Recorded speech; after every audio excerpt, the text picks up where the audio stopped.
because they know an attack on one especially vulnerable group has a ripple effect because the law is interconnected.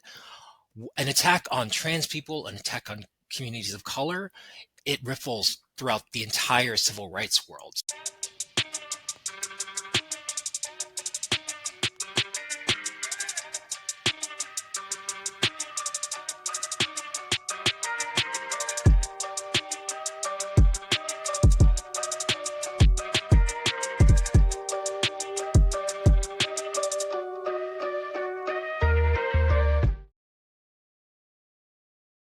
Family, it's your favorite queer radio personality, Anna DeShawn here, and this is another exclusive conversation for the Queer News Podcast right here on E3 Radio, your number one stop for queer news done right. And I am really excited to be having a good news conversation, okay? Because family, you already know, on the podcast, we do politics, culture, and entertainment. And politics is hard right now. Okay, it's tough out here for queer folks. And when I was on the internet, minding my own business, and I saw that there was some good news to share, I had to reach out to my friends at Lambda Legal so we could talk about it. So please welcome José Abrigo to the show, the HIV Program Director for Lambda Legal. What's going on, Jose?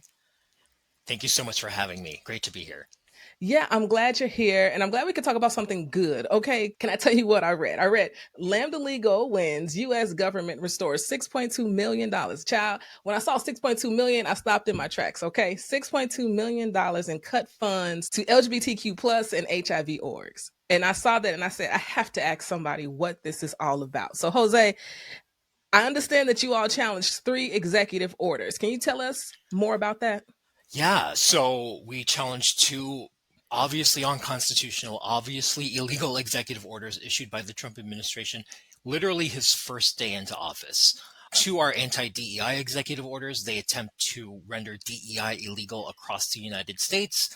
And the second is the gender ideology order that attempts to erase the existence of trans people from the law, period. And tell me, where did this lawsuit take place, and how long have you all been in litigation with this particular case? So we filed the case in March. We have plaintiffs from all across the country, from California to New York, everywhere, 9 amazing plaintiffs in the organization. And we brought the case in the Northern District of California. Our main arguments are this is a First Amendment violation. By forcing our organizations to ignore DEI, ignore the fact that communities of color are disproportionately affected and harmed by HIV and other healthcare factors, and asking our plaintiff organizations to no longer recognize trans people, it would be impossible for them to conduct their work.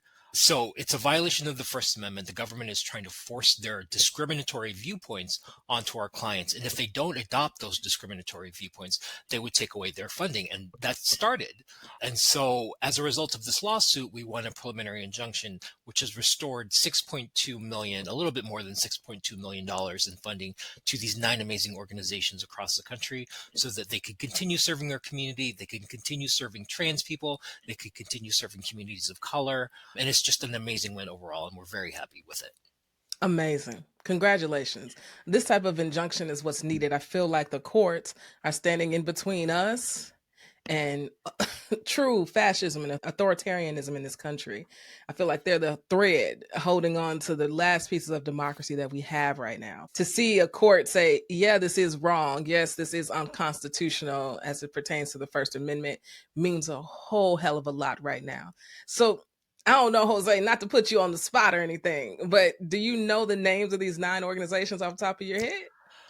Yes. San Francisco AIDS Foundation, San Francisco Community Health Center, the Gay and Lesbian Historical Society, LA LGBT Center, New York LGBT Center, Forge, Bradbury Sullivan Community Center, Prisma Community Care Center, and I think that's all 9 of them.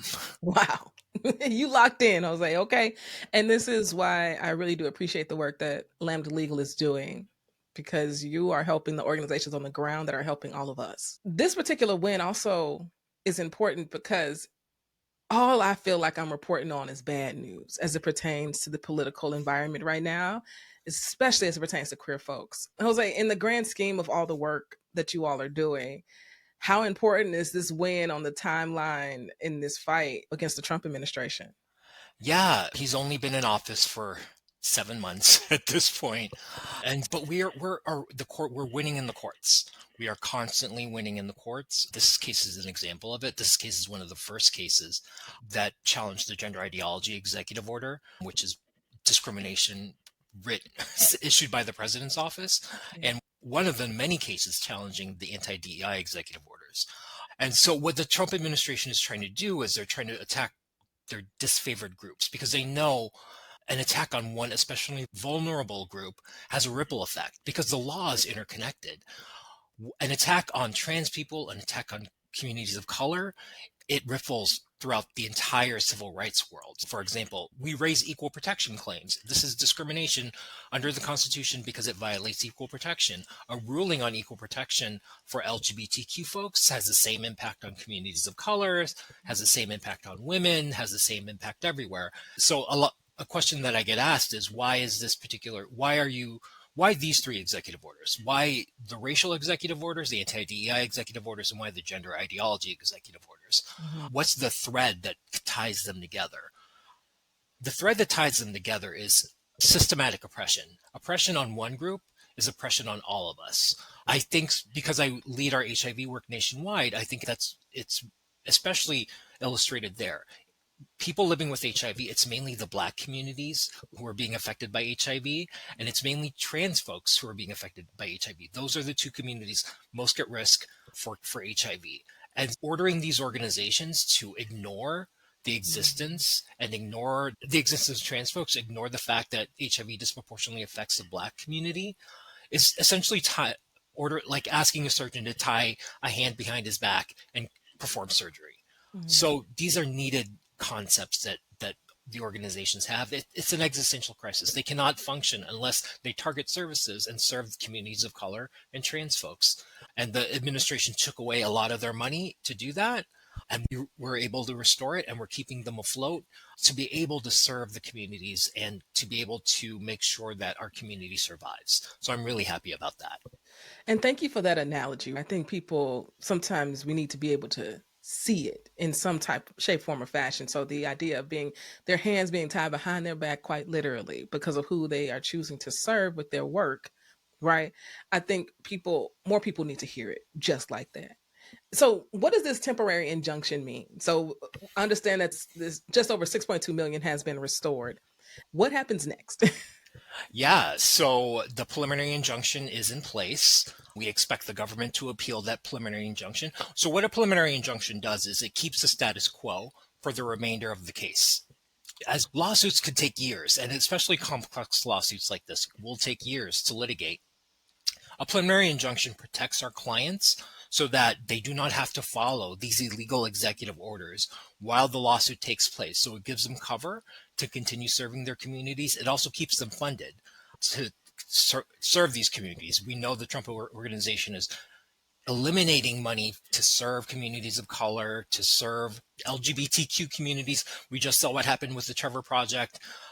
This injunction keeps that funding in place and allows them to target services to communities of color and trans folks while we litigate the case, while it goes through appeals until it gets to final judgment.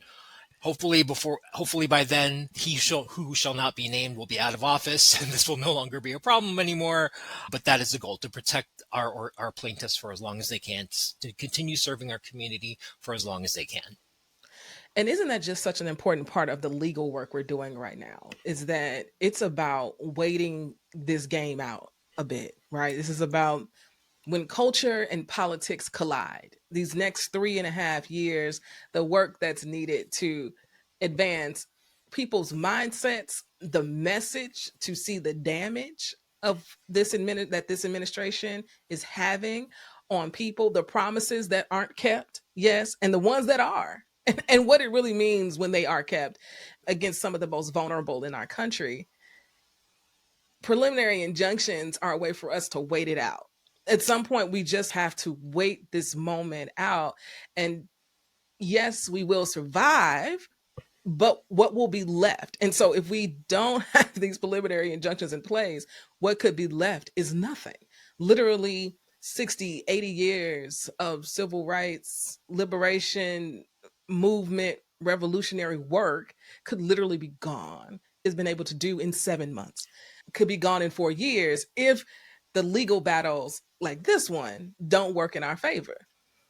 I think you hit the nail right on the head, Anna. One of my favorite quotes by Martin Luther King is, "The moral arc of the universe is long, but it bends towards justice." I think we as a queer community have seen this. Also, the Black communities have seen this. The progress towards civil rights is cyclical. There's great gains. We just won marriage equality 10 years ago. Lambda Legal was on that court case at the Supreme Court. And now we're seeing that backslide as a reaction of that. But the net positive as a result of this is that we are slowly moving towards justice. Like when the Civil Rights Act was passed in 1964, amazing progress for communities of color. But then we saw the other side coalesce and try to pull that back. But then over the course of time, there's a net gain in civil rights. That's what we're trying to do here in our court cases for civil rights, for LGBTQ rights, for women's rights, is we're trying to prevent the backsliding as much as possible so that when we're back on the upswing, we can continue the momentum, rebuild what was lost, and continue the gains that we've been moving towards in the long term. And family, I know net gains don't seem like enough. I know. It is incredibly frustrating how slow, honestly, that arc towards justice feels. And I think in these moments, we do have to think about the larger picture. This is a moment where I feel like I'm in my auntie bag, where I am actively thinking about the next generation, where I am not the next generation in this moment. And I think that we do have to think about the fight ahead for the next 40, 50 years, given all of the executive orders and all of the anti-trans legislation that has been put into place over the last 3 or 4 years. It's really been incredible to live through this moment and understand that this is our generational fight. That is absolutely right. What I will say is we as queer people, we as folks of color have often existed outside of the bounds of the law and outside of the protections of the law, but we have kept each other alive. We are family. We have supported each other. That is needed more than ever now that this backslide is happening.